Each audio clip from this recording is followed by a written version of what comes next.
साथियों नमस्कार। दिल्ली विधानसभा चुनाव का बिगुल बज उठा है।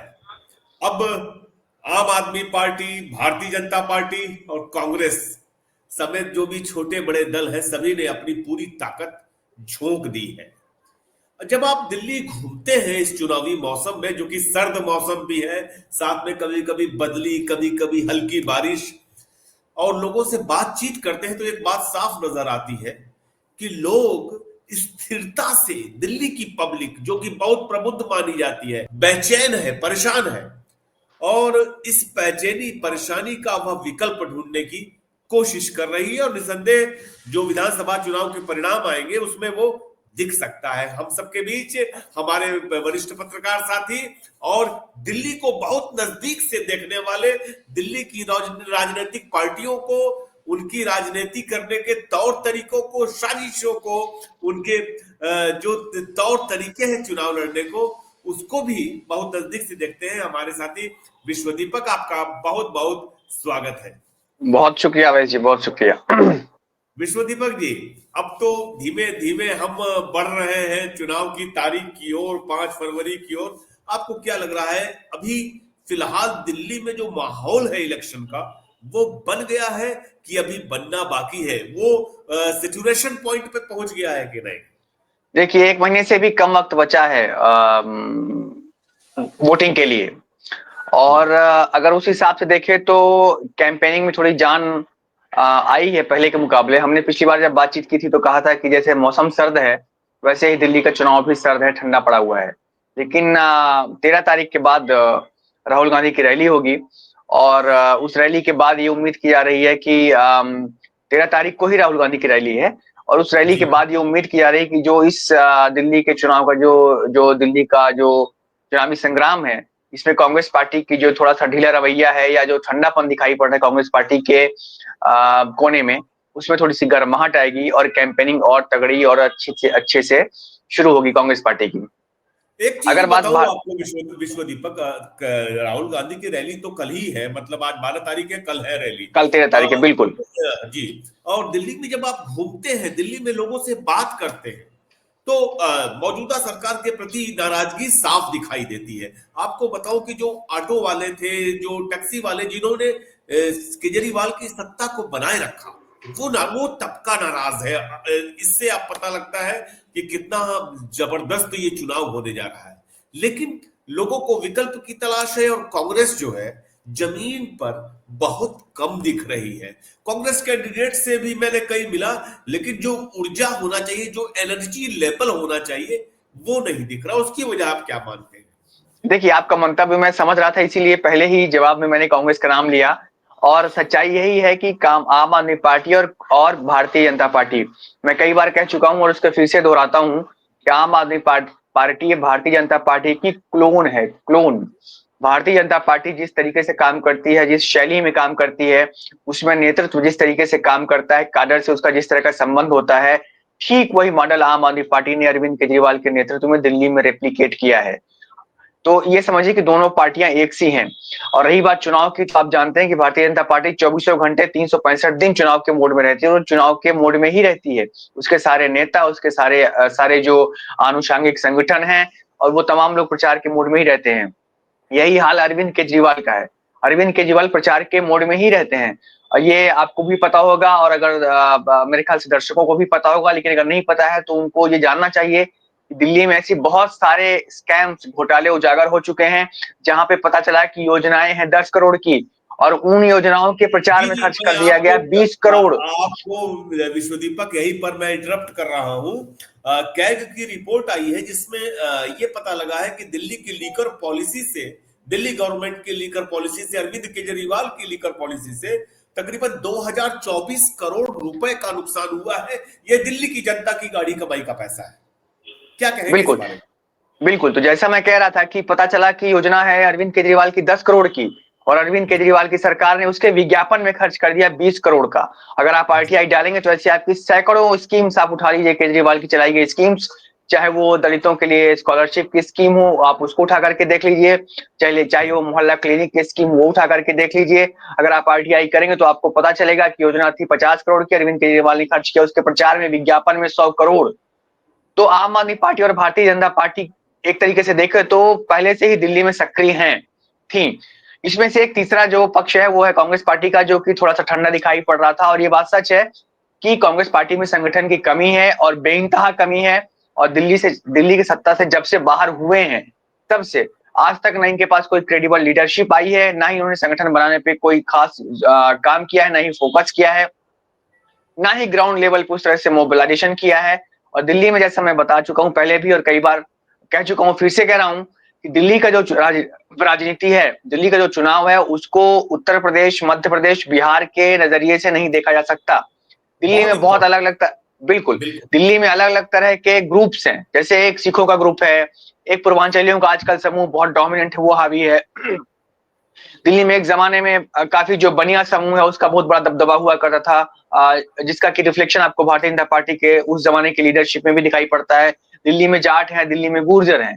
तो इन तमाम जाति समूहों को, तमाम समूहों के साथ साथ करके बांध करके इनको एक साथ लेने वाला आदमी लीडरशिप कांग्रेस पार्टी में मिसिंग है दिल्ली में, इससे कोई इंकार नहीं कर सकते।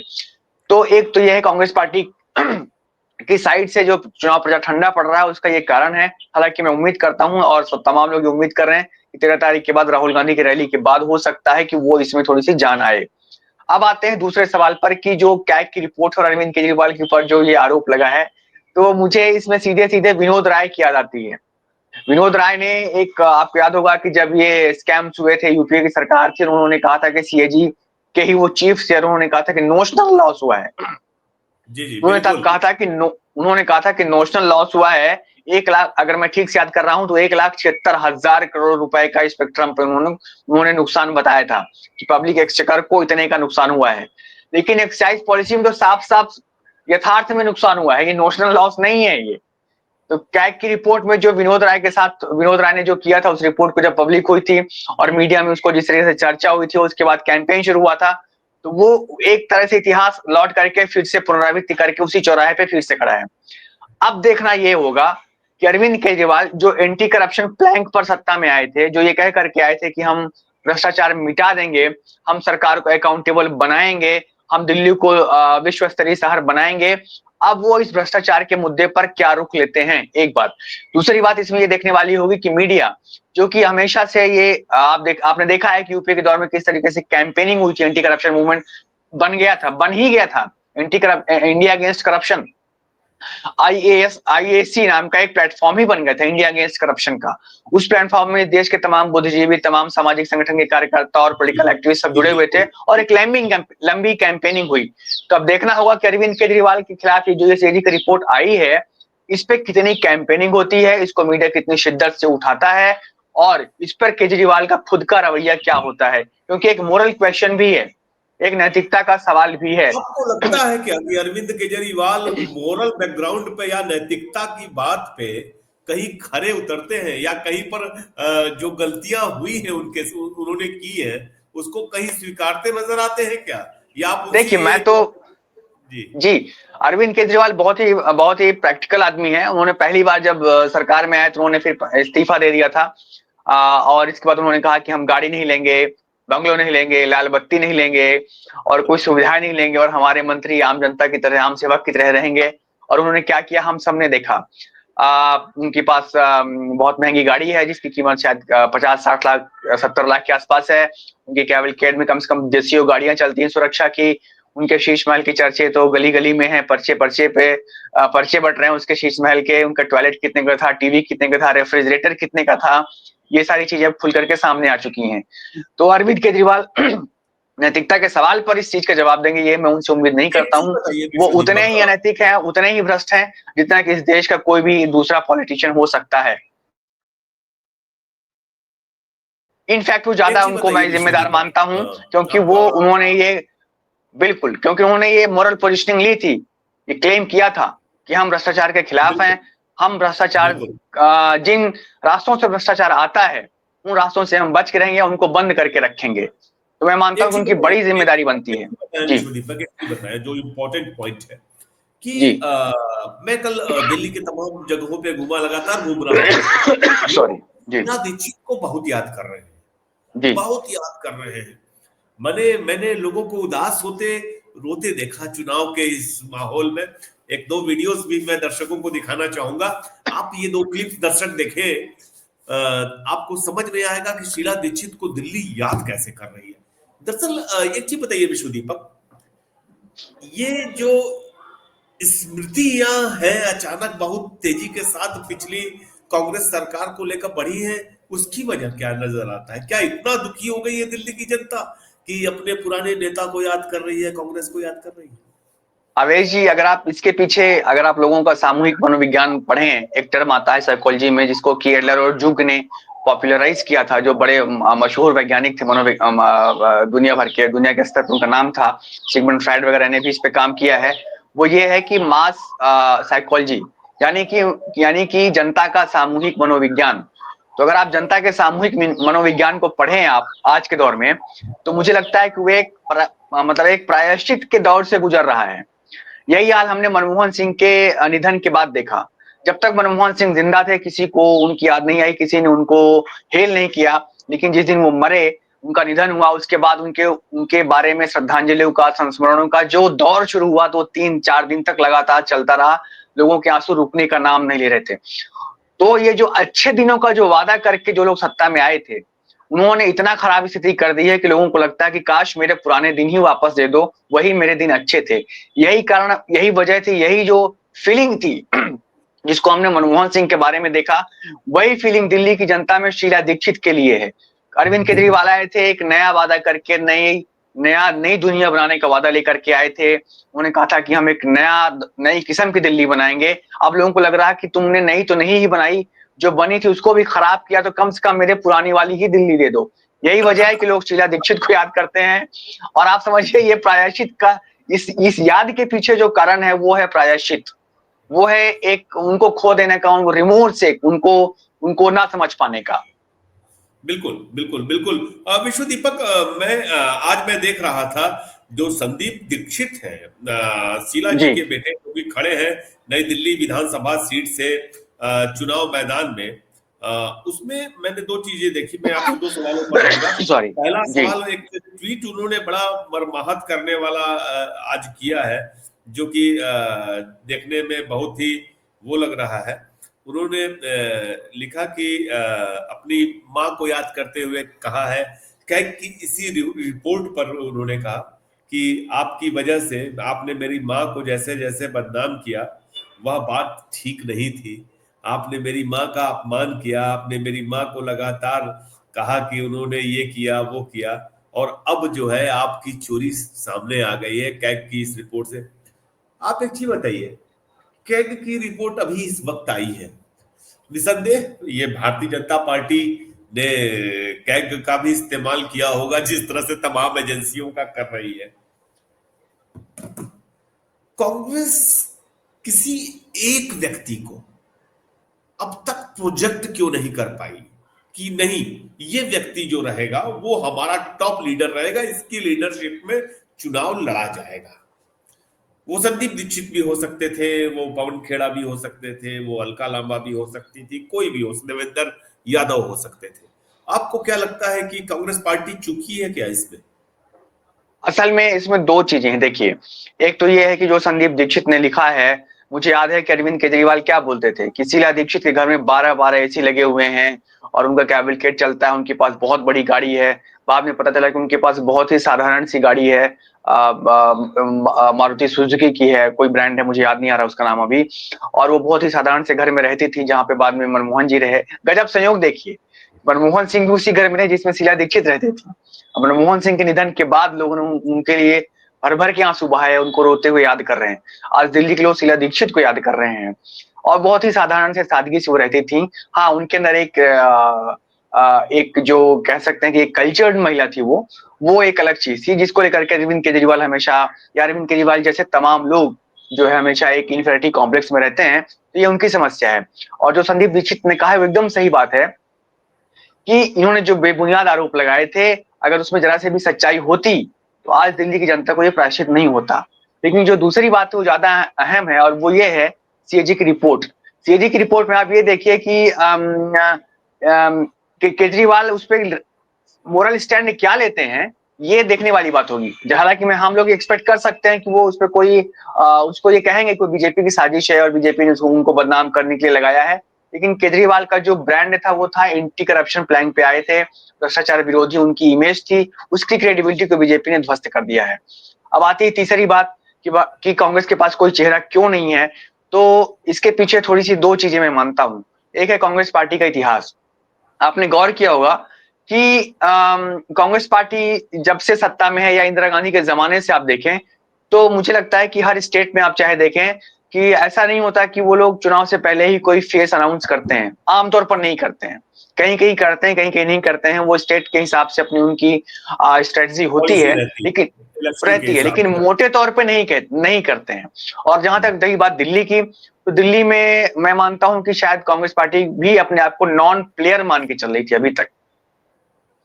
अभी तक दिल्ली में कांग्रेस ये पार्टी अपने ये आप को बड़ी बात है। नॉन ये प्लेयर बात मान के आप, चल रही थी। क्या ये बात आप रिपीट करेंगे? बिल्कुल, मैं फिर से रिपीट कर रहा हूं कि कांग्रेस हाँ। पार्टी अपने आप को दिल्ली में नॉन प्लेयर मानकर चल रही थी अभी तक।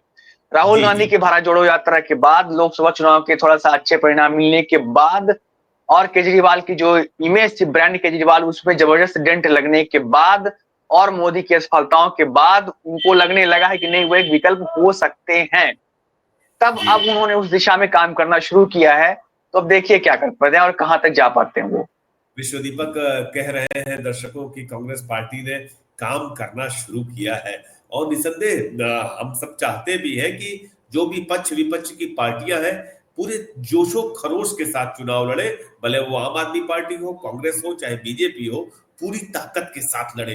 कांग्रेस भी कमजोर न पड़े। ये दिगर है कि कांग्रेस एक के बाद एक, क्या एक बात बताए विश्व दीपक, जो ये जी लगातार हार मिली है, पहले छत्तीसगढ़, मध्य प्रदेश, राजस्थान, हरियाणा, महाराष्ट्र, कांग्रेस का जो चुनाव लड़ने का जो जज्बा होता है वो कहीं कमजोर पड़ा है क्या? आपको लगता है क्या ऐसा? ये बिल्कुल, लगा। निश्चित रूप से। हम्म। बिल्कुल, बिल्कुल, अगर आप लगातार हारते रहें तो निश्चित रूप से इसका असर तो मनोबल पे पड़ता ही पड़ता है। लेकिन यहाँ पर यह भी याद रखने की जरूरत है कि यह लड़ाई जो है 1920 की नहीं है। बिल्कुल। ये लड़ाई 1920 की नहीं है। यह बात दर्शकों को, जनता को, इस देश के लोगों को समझना चाहिए। ये लड़ाई 1920 की नहीं है। ये लड़ाई 200 और 19 की है। ये सही है। समझिए इस चीज को बहुत समझना बहुत जरूरी है। निश्चित रूप से कांग्रेस पार्टी हार रही है, राहुल गांधी हार रहे हैं और हारने का जो है जिम्मेदारी उनकी है, मोरल रिस्पॉन्सिबिलिटी उनके उनके ऊपर जाती है। लेकिन ऑन दी अदर हैंड यह भी याद रखना चाहिए कि यह लड़ाई 200 और 19 की है। बीजेपी के पास अगर चुनाव में खर्च करने के लिए हजारों करोड़ होते हैं तो कांग्रेस के पास उसका आंकड़ा सैकड़ों करोड़ों में होता है, या सैकड़ों करोड़ से भी नीचे का ही होता है। अगर उनके पास चुनाव आप मशीनरी समझिए, बीजेपी ने अपने आप को एक चुनाव की मशीनरी के रूप में ढाल दिया है। जैसे ईस्ट इंडिया कंपनी का काम था कि भारत का शोषण करके इस माल को ब्रिटेन ले जाना, और 24 घंटे वो इसी काम में लगे रहते थे। 24 घंटे कूटनीति, रणनीति, बिल्कुल तमाम तरह के अलायंस बिल्कुल। बनाना, तमाम तरह के अलायंस ब्रेक करना और तमाम तरह के छल कपट मीन्स, तमाम तरह के साधनों का इस्तेमाल करना करके वो सत्ता में बने रहना। तो गांधी की पार्टी है कांग्रेस पार्टी। गांधी का मुख्य जोर किस बात पे था? साधनों पर। गांधी का क्या कहना था कि साध्य कितना भी बड़ा हो, कितना भी महान हो, लेकिन अगर साधन गलत है तो हम उस साध्य को नहीं मानने, हम उसका इस्तेमाल नहीं करेंगे।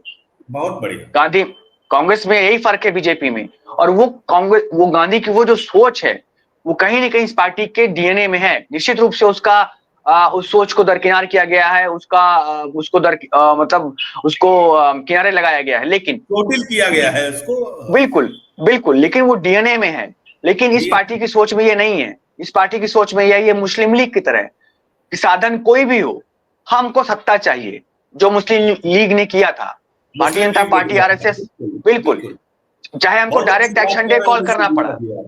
बहुत अच्छी बात कह रहे हैं कि बीजेपी दरअसल मुस्लिम लीग की तरह काम कर रही है कि उसको सत्ता चाहिए, किस कीमत पर चाहिए, कौन से तौर तरीके इस्तेमाल किए जाएंगे, इससे फर्क नहीं पड़ता।